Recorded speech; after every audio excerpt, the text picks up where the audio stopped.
Oxygen is the third most abundant element in the universe, allowing us to breathe, construct materials, and do a lot more than you might realize. So what would happen if it disappeared from the Earth for 5 seconds? If we first look at the loss of atmospheric oxygen, as in oxygen in the air, you may not want to be traveling. Without oxygen, the internal combustion engines found in 250 million vehicles in the US alone would be unable to turn heat into the work required to push the piston inside.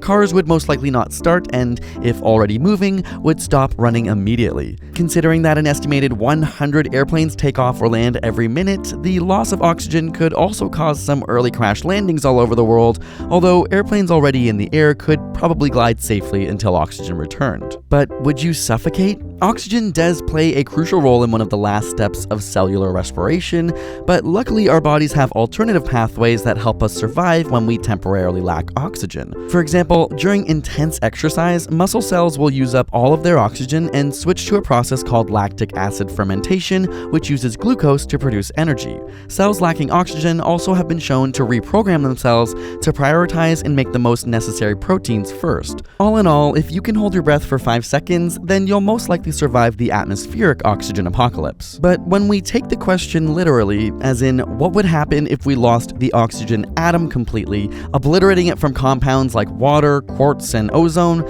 then the results become more devastating. If we consider non-living things alone, then nearly everything in the material world would turn into a metallic dust once oxygen is done. This includes buildings, cars, roads, clothes, furniture, and more, as all our materials like concrete, wood, glass, stone, brick, and cotton all contain or are made up of an oxygen-based compound.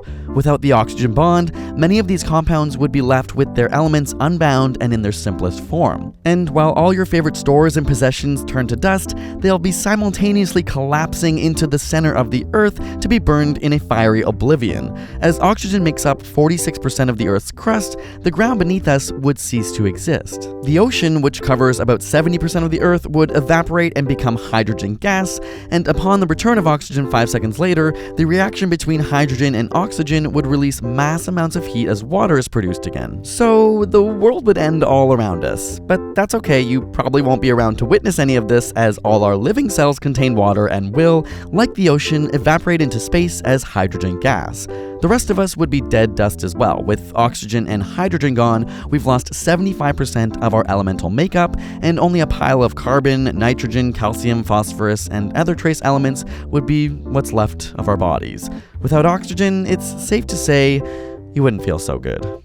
Thank you guys so much for watching. If you love to hear about apocalypse type scenarios, then make sure to check out our newest podcast called Side Note. It's about human extinction and whether or not the world is ending and taking humanity with it. I'll put a link in the description so you can listen to that. You can find out whether we are optimistic or whether or not we think things aren't looking so good. Make sure you subscribe on YouTube for more weekly videos, and we'll see you next week.